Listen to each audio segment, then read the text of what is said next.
पश्चिमी उत्तर प्रदेश के एक ऐसे खुराफाती पत्रकार, खुराफाती मैं इसलिए कह रहा हूँ कि ये सच बोलने से बाजी नहीं आते। अगर टिकैत साहब सही है तो सही बोलेंगे, गलत है तो सही गलत बोलेंगे। ऐसे धाकड़ पत्रकार अनिल रॉयल जी, रॉयल बुलेटिन के संपादक मेरे साथ हैं। तो हम परिचर्चा शुरू करेंगे। पहले अनिल रॉयल जी, शुरुआत आपसे। टिकैत साहब के ऊपर बड़े सवाल खड़े हो रहे हैं, कंफ्यूजन है लोगों में। टिकैत साहब हैं किसके? खिलाड़ियों के हैं, सरकार के हैं किसके? तो इस कंफ्यूजन को दूर कर दीजिए, क्योंकि किसी को समझ नहीं आ रहा कि टिकैत साहब असलियत में किसके हैं। ये ज्यादा तो बढ़िया पुष्पेंद्र जी बता सकते हैं टिकैत साहब किसके हैं, क्योंकि ये पहलवानों के और टिकैत साहब के दोनों के बहुत नजदीक हैं। अभी 2-4 दिन पहले हम देख रहे थे कि पुष्पेंद्र भाई उनके पहलवानों के घर थे गोपनीय स्थान पर। ये टिकैत साहब के साथ भी गोपनीय स्थान पर रहते हैं, इसलिए ये ज्यादा बेहतर बता सकते हैं संजय भाई कि टिकैत साहब किसके। बहरहाल टिकैत साहब सबके। चर्चा चलेगी तो उस पर हमारे विद्वान साथी हैं, सोलंकी साहब हैं, बड़े विद्वान हैं, और मलिक साहब भी बहुत अंदर की रखते हैं खबरें, सतपाल जी रखते हैं। टिकैत साहब सबके। पर आंदोलन को जिस ढंग से रात को डाइवर्ट हुआ, जो रात को अमित शाह जी के साथ पहलवानों की बैठक हुई, उसने किसानों की खाप पंचायत को थोड़ा झटका जरूर दिया है। देखिए संजय भाई के उस दिन तक माहौल ठीक था जिस दिन सौरम की पंचायत थी। मेरी जानकारी है राजनाथ जी का फोन आया टिकैत परिवार पर। मेरी जानकारी है संजीव बालियान और हरपाल सिंह जी सतपाल सिंह एमपी साहब भी एक्टिव हुए अपने अपने चैनल से, और समझाने की कोशिश की, क्योंकि उस दिन गांव में 28 तारीख के बाद गुस्सा घनघोर था। और जिस दिन हरिद्वार किसान गए, ये पहलवान गए थे, तो पश्चिमी उत्तर प्रदेश में पहलवानों के समर्थन में सभी लोग एक तरफा सेंटिमेंटल थे। उसका आभास सरकार को रहा। उससे पहले सरकार बात करना नहीं चाह रही थी, पर उस दिन सेंटिमेंटल ऐसा था कि लोगों को लग रहा था। और बल्कि एक बात मुझे बहुत खराब सी लगी, जिस दिन पहले जाना था, जिस दिन गाजीपुर तक पहुंचे, कि महिलाओं का जब 28 तारीख को घोषणा की थी, तो सोलंकी साहब और पुष्पेंद्र भाई यहाँ जिम्मेदार लोग हैं। अगर 10,000 महिलाएं 10,000 पुरुष इकट्ठे होके जाते सही ढंग से, तो उस दिन ये बात ना होती जो 28 को हुई। ये बात राजनीति में जब जब भी ऐसे आंदोलन चलते हैं तो बीच के लोग मध्यस्थता कराने के लिए आते हैं। और एक चीज आपको संजय भाई स्वीकार करनी पड़ेगी, आखिरी में जो भी फैसला होगा वार्ता से होता है।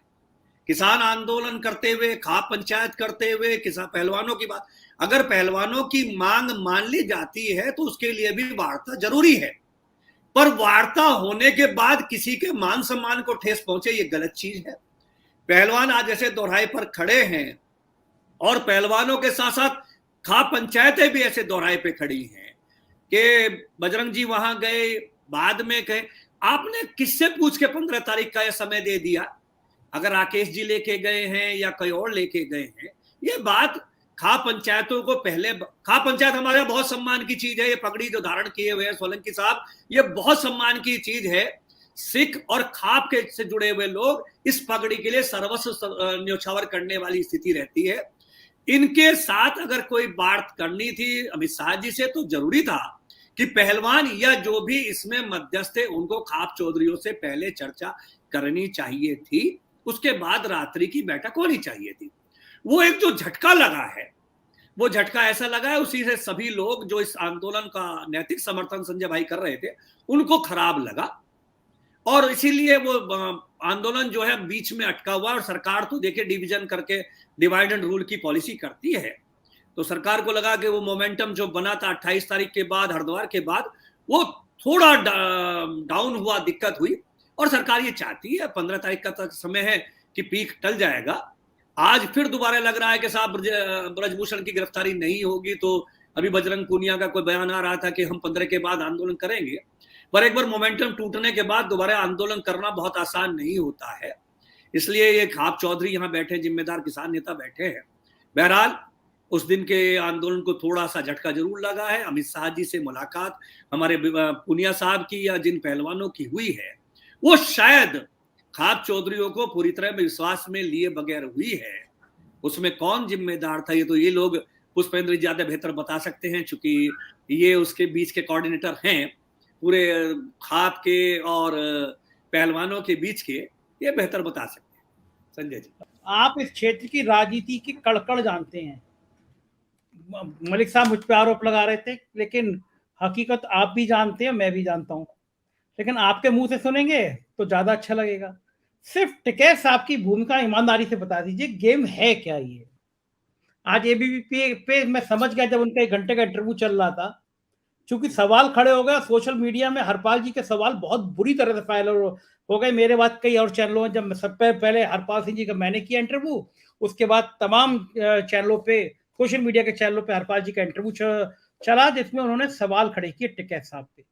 टिकैत साहब क्यों करते हैं ऐसा? हरपाल जी ने कहा 1-2 नहीं, 22 आंदोलन बेचे उन्होंने। क्यों करते थे? और ये आंदोलन सबसे सेंसिटिव था। आप किसी बिजली की समस्या पे, पानी की समस्या पे, किसानों के मुद्दे पे आप कर लेते। जाट समुदाय ऐसा है जो अपनी बहू बेटी के लिए जान दे सकता है, जान ले सकता है, ये कहते हैं लोग।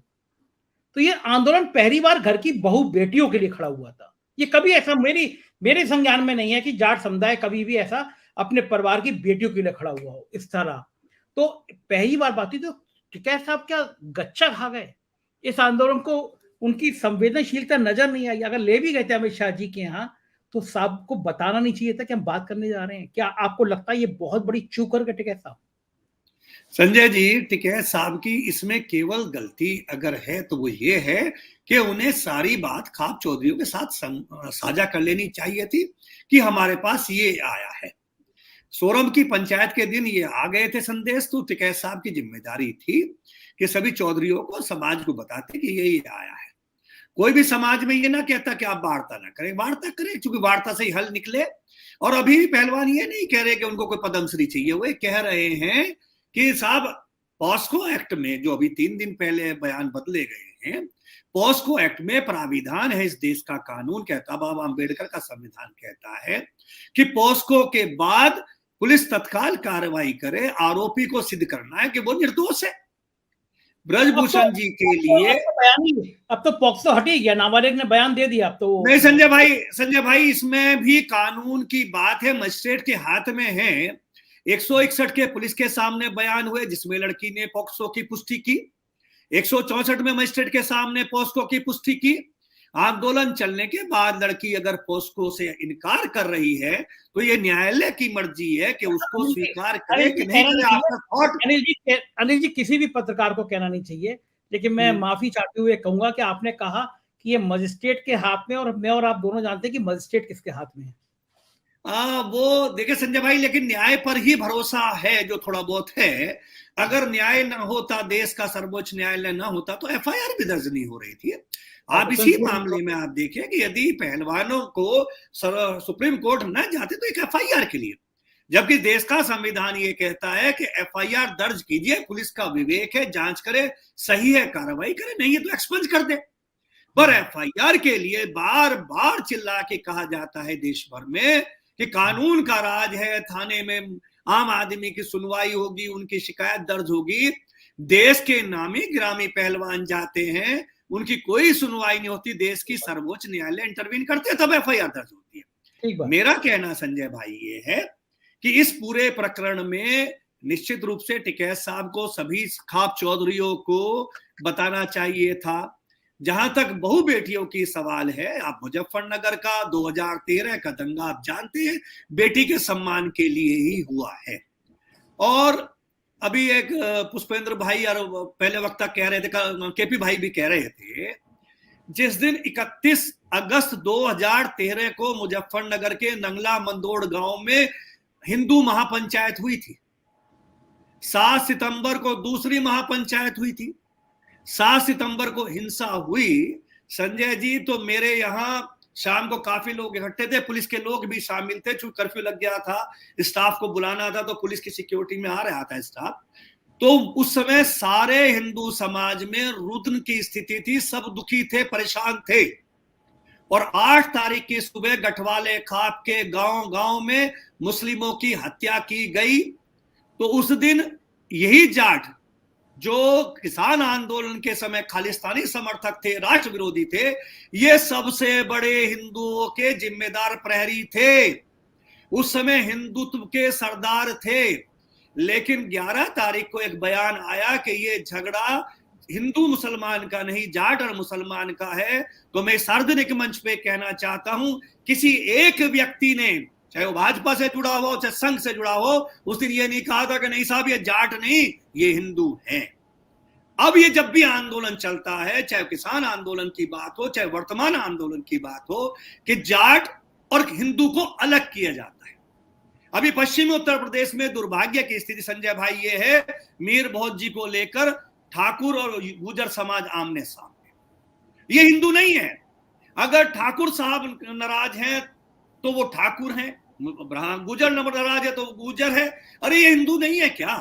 आप अगर कोई समस्या, आज ही रात से मुजफ्फरनगर में ठाकुर धीर सिंह जी पुंडीर थे जो पृथ्वीराज चौहान जी के सेनापति थे, उनकी मूर्ति को लेकर कल शाम से विवाद हो रहा है मुजफ्फरनगर में। आज शाम को उनकी मूर्ति स्थापना को लेकर प्रशासन ने और संगीत सोम ने बैठ के कुछ कराया है। मेरा कहना यह है कि हिंदू मुस्लिम की बात की जाती है, पर हिंदू हिंदू में भी ये निर्णय है कि ये हमारा हिंदू ये तुम्हारा हिंदू। सही बात। जाट को इसी आंदोलन में मेरा कहना यह है कि मेरा सवाल पूछना चाहता हूं मैं आपके चैनल के माध्यम से संजय भाई, क्या हिंदू जाट हिंदू नहीं है? अयोध्या का संत सम्मेलन ब्रजभूषण शरण सिंह के लिए पंचायत करने की बात करता है। जाट सनातनी नहीं है, जाट पूजा पाठ नहीं करता है। अगर ये संत जो है ये किस बात की घोषणा, किस बात की पंचायत कर रहे हैं? एक अपराधी के लिए। अपराधी है नहीं है कानून फैसला करेगा, पुलिस फैसला करेगी, अदालत फैसला करेगी। संत उससे पहले ये निर्णय कर रहे हैं कि नहीं साहब ब्रजभूषण ईमानदार है और ये जो महिलाएं लड़ रही है चूंकि ये जाट हैं इसलिए संत उनके क्या संत समाज ने जाटों को हिंदुत्व से बाहर निकाल दिया?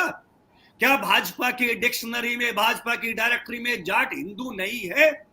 हर बार का आचरण, यदि संत जाट को हिंदू नहीं मानता है, भारतीय जनता पार्टी जाट को जाट मानती हिंदुत्व नहीं मानते, तो चिंता का विषय। अभी पुष्पेंद्र भाई ने जिक्र किया संजीव जी का। संजीव जी के पिताजी सुरेंद्र सिंह जी सत्यपाल मलिक जी के शिष्यों में शामिल थे। सुरेंद्र जी को ये जानकारी पुष्पेंद्र जी को कि संजीव बालियान जी ताऊ जी कहा करते थे, और जिस समय संजीव बालियान जी राजनीति में पदार्पण कर रहे थे उस समय सतपाल मलिक जी भारतीय जनता पार्टी के राष्ट्रीय उपाध्यक्ष थे और मुजफ्फरनगर में एक बड़े प्रत्याशी थे यहां से चुनाव लड़ने के लिए। आखिर में संजीव जी को टिकट मिला। मैंने वो बयान आज का नहीं सुना। संजीव बालियान जी को मर्यादा का पालन करना चाहिए। सत्यपाल मलिक जी वरिष्ठ नेता हैं, उनकी बात उनकी पार्टी को पसंद हो ना हो ये अलग विषय है, पर संजीव बालियान जी को सत्यपाल मलिक जी के सम्मान का, उनकी आयु का, उनके अनुभव का सम्मान करना चाहिए, निश्चित रूप से मैं कहना चाहता हूं। दूसरी बात, संजीव बालियान जी इस क्षेत्र में केंद्र में इसलिए हैं कि वो जाट नेता के रूप में पश्चिमी उत्तर प्रदेश में भारतीय जनता पार्टी उनको बढ़ा रही है। ये बच्चियां संयोग से जाट समाज की हैं, हरियाणा से है, जहां से संजीव बालियान जी का पूरा जीवन गुजरा है। ये छात्र राजनीति की है तो वहां हरियाणा से करके आए हैं, हरियाणा में इनका नेटवर्क है। 2013 से पहले संजीव बालियान जी मुजफ्फरनगर में कहीं सक्रिय नहीं थे। 2012 में नितिन गडकरी जी की रैली की थी अपने गांव में, तब ये भारतीय जनता पार्टी में सक्रिय हुए थे। पर मुझे लगता है कि शायद बेटियों के साथ संजीव जी को सच कहना चाहिए, बेटियों के साथ अपनी सरकार से बात करनी चाहिए। अनिल जी एक चीज पूछना चाहता हूँ, विषय से अलग हटके है लेकिन मेरी जानकारी में नहीं है। अनिल राय जी बताइए, बालियान साहब बड़े नेता हैं, बीजेपी उनको बढ़ा रही है। मुजफ्फरनगर के जो नगर पंचायत होती हैं इसमें से कितनी नगर पंचायत बीजेपी ने जीती है और बालियान साहब के इलाके में क्या कौन जीता है, आपको पता है कुछ? मुजफ्फरनगर में नगर पालिका और नगर पंचायत की 10 सीटें हैं, जिसमें भारतीय जनता पार्टी 9 सीटें हारी है। केवल एक नगर की सीट भाजपा जीती है। और संजय भाई, बालियान साहब कुटबा कुटबी गांव के मूल निवासी हैं। वो चरथावल विधानसभा का गांव है और चरथावल में अजय वर्मा साहब भारतीय जनता पार्टी के घोषित प्रत्याशी थे, जिनको आपको सुनकर आश्चर्य होगा और भारतीय जनता पार्टी के शीर्ष नेतृत्व प्रदेश का और देश के को सुनकर आश्चर्य होगा कि वहां केवल चेयरमैन प्रत्याशी को 76 वोट मिली हैं। 76 केवल चेयरमैन प्रत्याशी को 76 वोट मिली है मात्र। और सबसे सूची में चेयरमैन अधिकृत प्रत्याशी, ओ तेरी सिसोली गांव में जहाँ के टिकैत साहब है संजय जी, वहां भारतीय जनता पार्टी के प्रत्याशी 5वें नंबर पर रहे हैं, खतौली में 3रे नंबर पर रहे हैं, जानसठ में भारतीय जनता पार्टी 3रे नंबर पर रही है। ये मुजफ्फरनगर की वस्तु स्थितियां हैं। बाप रे बाप, ये तो बड़ी खतरनाक बताई केपी मलिक साहब। और 6 में से 5 विधानसभा भारतीय जनता पार्टी हार गई है। 2017 के चुनाव में 6 की 6 विधानसभा भाजपा जीती थी। इस बार 4 पहले हार गई थी, 1 चुनाव में हार गई, तो 6 में से 5 विधानसभा मुजफ्फरनगर जिले की भाजपा हार गई। और ये तो बहुत बताई आपने, खतरनाक बताई, 10 में से 9।